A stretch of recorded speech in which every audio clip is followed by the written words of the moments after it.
ससुर जी ने धीरे से कंबल हटाया। उनका पप्पू फिर से तैयार था। मैंने उसे छुआ, वह गर्म और मजबूत था। मेरे मन में एक अजीब सी उत्तेजना थी, लेकिन साथ ही डर भी। मैंने खुद को याद दिलाया कि हम दोनों अकेले हैं और शायद ये एक दूसरे का सहारा लेने का समय है।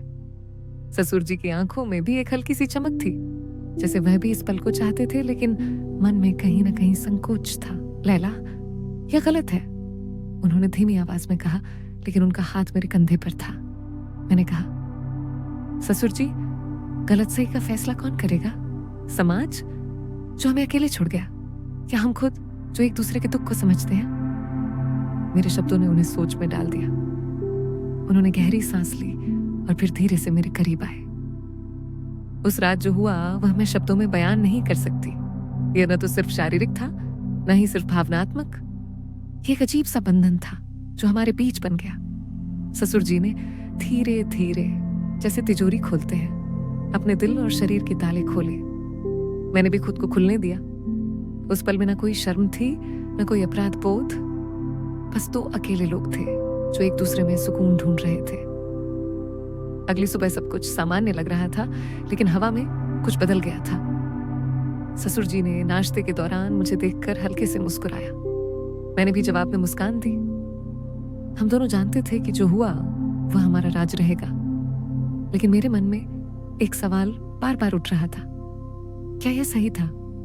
क्या मैंने ससुर जी के दुख को कम करने की कोशिश में कोई गलत कदम उठा लिया? दिन बीतते गए। ससुर जी अब पहले से ज्यादा बात करने लगे थे। वो फिर से अपने दोस्तों से मिलने लगे, हल्का फुल्का हंसने लगे। मैं भी ऑफिस में पहले से ज्यादा ध्यान देने लगी। लेकिन रात के अंधेरे में जब घर में सन्नाटा होता, हम दोनों फिर उस तिजोरी को खोलते। ये अब हमारा रूटीन बन गया था। मैं जानती थी कि अगर सासू माँ जिंदा होती तो शायद वह यह देखकर मर ही जाती, लेकिन वह नहीं थी और हम दोनों अपने तरीके से जिंदगी को फिर से रंगों से भर रहे थे। कभी कभी मैं सोचती हूँ कि क्या यह प्यार है या सिर्फ जरूरत, या शायद दोनों का मिश्रण। लेकिन जो भी था, उसने हमें फिर से जीना सिखाया। ससुर जी अब सिर्फ क्राइम स्टोरी नहीं देखते थे। वह मेरे साथ बैठकर पुरानी फिल्में देखते, हंसते और कभी कभी मेरे हाथ पकड़ लेते। मैंने तुमसे कहा था ना, मैं तुम्हें सब बताऊंगी। अब तुम बताओ, क्या यह गलत था या जिंदगी को फिर से जीने का एक तरीका? मैं लैला, 24 साल की, अपने ससुर जी के साथ चेन्नई के उस होटल में एक नई जिंदगी जी रही हूँ। लेकिन ये जिंदगी कितनी सही है, कितनी गलत, ये मैं अभी तक नहीं समझ पाई। ससुर जी के साथ हमारी जिंदगी अब एक अजीब से संतुलन में थी। दिन के उजाले में हम ससुर बहू की तरह व्यवहार करते थे। मैं नाश्ता बनाती, वो चाय के साथ अखबार पढ़ते और हम दोनों अपने अपने कामों में व्यस्त हो जाते। लेकिन रात के सन्नाटे में जब दुनिया सो रही होती, हम उस तिजोरी को फिर से खोलते जिसमें हमारी गुप्त इच्छाएं और एक दूसरे का सहारा छिपा था। ये सब कुछ महीनों तक चलता रहा। मैंने देखा कि ससुर जी अब पहले से ज्यादा खुश रहने लगे थे। उनके चेहरे पर वह उदासी कम हो गई थी जो सासू माँ के जाने के बाद से छाई हुई थी। लेकिन मेरे मन में एक तूफान उठ रहा था। मैं बार बार सोचती, क्या मैंने सही रास्ता चुना? समाज की नजर में यह रिश्ता कितना गलत था कि मैं अच्छे से जानती थी। फिर भी मेरे और ससुर जी के बीच जो था वह सिर्फ शारीरिक नहीं था। ये एक दूसरे को समझने, सहारा देने और अकेलेपन को दूर करने की कोशिश थी।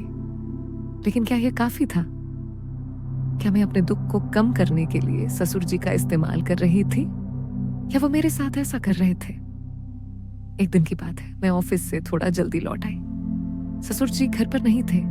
ये थोड़ा अजीब था क्योंकि वह अब ज्यादातर घर पर ही रहते थे। मैंने सोचा शायद वह सब्जी लेने गए हों। मैंने रसोई में चाय बनानी शुरू की। तभी दरवाजे की घंटी बजी। मैंने दरवाजा खोला तो सामने ससुर जी थे, लेकिन उनके साथ एक और शख्स था, उनका पुराना दोस्त रमेश अंकल। मैंने उन्हें देखकर मुस्कुराते हुए नमस्ते किया और अंदर बुलाया। रमेश अंकल ने हंसते हुए कहा, लैला बेटी, कितने दिन बाद तुमसे मिला, तुम तो और सुंदर हो गई हो। मैंने शर्माते हुए जवाब दिया, अरे अंकल, आप भी ना। ससुर जी ने मुझे चाय बनाने को कहा और वह रमेश अंकल के साथ ड्राइंग रूम में बैठ गए। मैं रसोई में थी, लेकिन उनकी बातें सुनाई दे रही थी। रमेश अंकल कह रहे थे, यार तू तो अब पहले से ज्यादा जवान लग रहा है, क्या राज है? ससुर जी हंसते हुए बोले, बस लैला का ख्याल रखना पड़ता है, वह घर को संभालती है, मुझे भी संभालती है। उनकी बात में एक अजीब सा इशारा था जिसे सुनकर मेरा दिल धक से रह गया। क्या ससुर जी ने कुछ हिंट दे दिया? रात को खाना खाने के बाद मैंने ससुर जी से पूछा, आपने रमेश अंकल से क्या मतलब था कि मैं आपको संभालती हूँ? वे थोड़ा झेप गए और बोले, अरे कुछ नहीं, बस यूं ही, तू तो मेरे लिए सब कुछ करती है, खाना घर सब। लेकिन उनकी आंखों में वही चमक थी जो मैं रात के समय देखा करती थी। मैंने ज्यादा नहीं पूछा, लेकिन मेरे मन में शक का बीज बो गया। क्या ससुर जी किसी को हमारे रिश्ते के बारे में बताने वाले थे? कुछ दिन बाद रमेश अंकल फिर आए। इस बार वह अकेले थे, ससुर जी घर पर नहीं थे। मैंने उन्हें चाय दी और बातें शुरू हुई। रमेश अंकल ने अचानक कहा, लैला तुम्हारे ससुर जी बदल गए हैं। पहले तो वह उदास रहते थे, लेकिन अब उनके चेहरे पर रौनक है। तुमने कोई जादू किया है क्या? मैं हंसकर टाल गई, लेकिन उनके सवाल ने मुझे परेशान कर दिया। क्या लोग कुछ भांप रहे थे?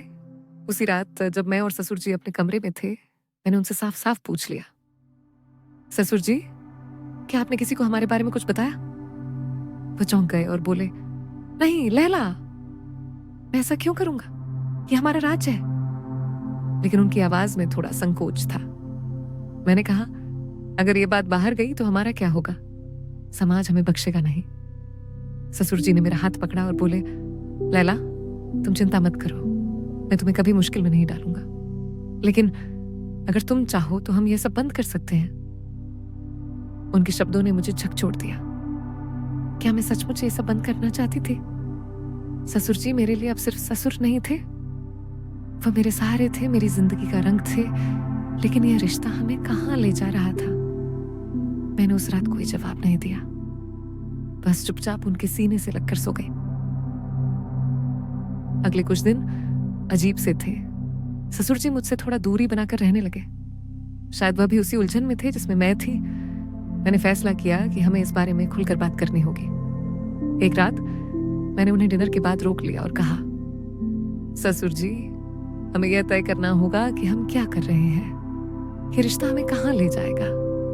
क्या हम इसे छिपाकर हमेशा जी सकते हैं? ससुर जी ने गहरी सांस ली और बोले, लैला मैंने तुम्हें कभी सिर्फ अपनी जरूरत के लिए नहीं देखा। तुम मेरे लिए बेटी से ज्यादा हो, लेकिन मैं जानता हूं कि यह समाज के लिए गलत है। अगर तुम कहो तो मैं चेन्नई छोड़कर कहीं और चला जाऊंगा, तुम्हें आजाद कर दूंगा। उनकी बात सुनकर मेरी आंखें भर आईं। मैंने कहा, नहीं ससुर जी, आप मुझे छोड़कर नहीं जाएंगे। हमने एक दूसरे को सुकून दिया है। अगर यह गलत है तो हम इसे सही करने की कोशिश करेंगे, लेकिन अकेले नहीं। उस रात हमने फैसला किया कि हम चेन्नई छोड़कर कहीं और चले जाएंगे, जहां कोई हमें न जानता हो। वहां हम एक नई शुरुआत करेंगे, न ससुर बहू के रूप में, बल्कि दो ऐसे लोग जो एक दूसरे का सहारा है। लेकिन क्या यह इतना आसान होगा? क्या समाज हमें नई जिंदगी जीने देगा, या फिर यह तिजोरी जो हमने इतने प्यार से खोली थी हमें ही निगल लेगी? मैं लैला अभी भी उस सवाल का जवाब ढूंढ रही हूँ। तुम बताओ, क्या हमारा फैसला सही था, या हम एक ऐसी आग में कूद रहे हैं जो हमें जला देगी? कुछ दिनों बाद हमने अपना सामान पैक किया। चेन्नई की उस होटल वाली जिंदगी को अलविदा कहकर हम बेंगलुरु की ओर रवाना हो गए। ससुर जी ने वहां एक छोटा सा फ्लैट किराए पर लिया, जहां कोई हमें नहीं जानता था। हमने खुद को पति पत्नी के रूप में पेश किया। मैं लैला 24 साल की, और ससुर जी जिन्हें अब मैं राज कहकर बुलाती थी ताकि कोई शक न करे। राज की उम्र 55 थी, लेकिन वह अब पहले से ज्यादा जोशीले और खुश लगते थे। हमारी नई जिंदगी शुरू हो गई थी। बेंगलुरु में मैंने एक नई नौकरी ढूंढ ली, एक IT कंपनी में। राज ने भी एक छोटी सी दुकान खोल ली, जहां वह पुरानी किताबें बेचते थे। दिन में हम व्यस्त रहते, लेकिन शाम को घर लौटते ही वह पुराना जादू फिर से जाग जाता। राज अब ज्यादा खुलकर बात करते थे। लैला, तुमने मुझे नई जिंदगी दी है, वह कहते, और मुझे अपनी बाहों में भर लेते। मैं भी अब बिना संकोच के उनके साथ होती। हमारी रातें अब पहले से ज्यादा गर्म होती। राज का पप्पू अब मेरे लिए एक दोस्त जैसा था, मजबूत, तैयार और हमेशा मेरी जरूरतों को समझने वाला।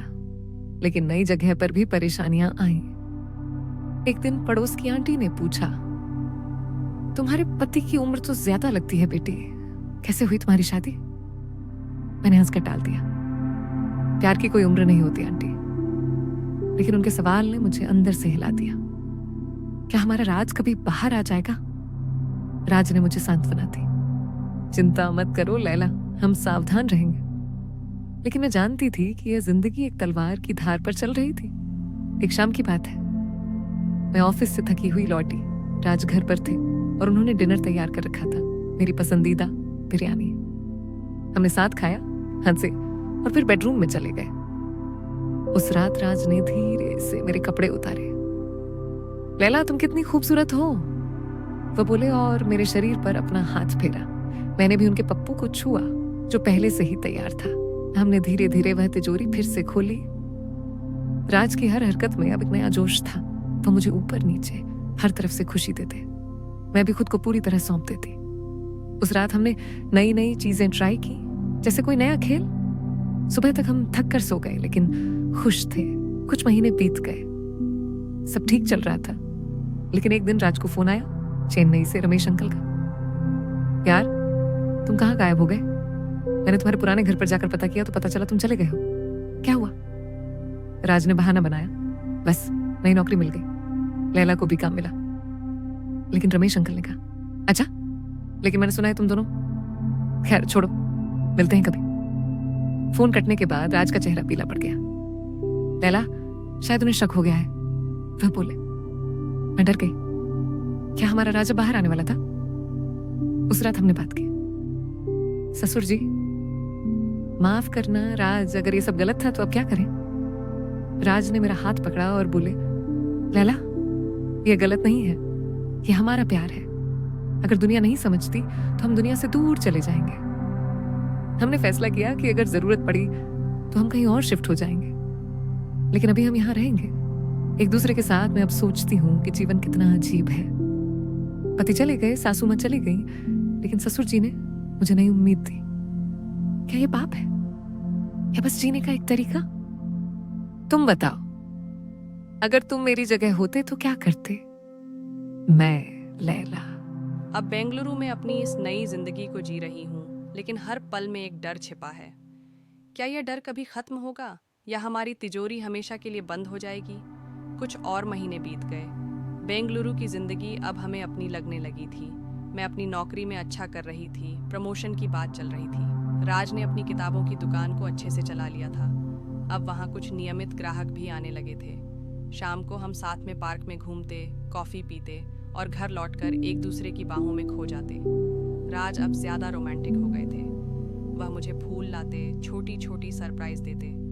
लैला तुम मेरी ज़िंदगी हो, वह कहते और मुझे चूम लेते। मैं भी अब उन्हें पूरी तरह अपना मान चुकी थी। हमारी रातें अब पहले से ज़्यादा जुनूनी होती। राज का पप्पू अब मेरे लिए एक आदत बन गया था, गर्म, मजबूत और हमेशा तैयार। हम नई नई पोजीशन ट्राई करते, कभी बाथरूम में, कभी किचन में। वह धीरे ईक से मेरी तिजोरी खोलते और मैं उनकी। लेकिन शांति ज़्यादा दिनों तक नहीं टिकी। एक दिन सुबह सुबह दरवाजे की घंटी बजी। मैंने खोला तो सामने रमेश अंकल खड़े थे, सूटकेस लेकर। सरप्राइज, मैं आ गया, वह हंसते हुए बोले। मैं स्तब्ध रह गई। राज अभी नहा रहे थे। मैंने उन्हें अंदर बुलाया और चाय बनाने लगी। रमेश अंकल ने चारों तरफ देखा और कहा, वाह अच्छा घर है, राज कहाँ है? तभी राज बाहर आए। वह भी चौंक गए, लेकिन खुश होने का नाटक किया। अरे यार, तू यहाँ बिना बताए? रमेश अंकल ने हंसकर कहा। हाँ, सोचा सरप्राइज दूँ। चेन्नई में बोर हो रहा था तो सोचा तुम्हारे पास कुछ दिन रह लूँ। मेरा दिल धड़क रहा था। रमेश अंकल को यहाँ रहने देना मतलब खतरा, लेकिन राज ने हामी भर दी। हाँ रहो ना, घर में जगह है।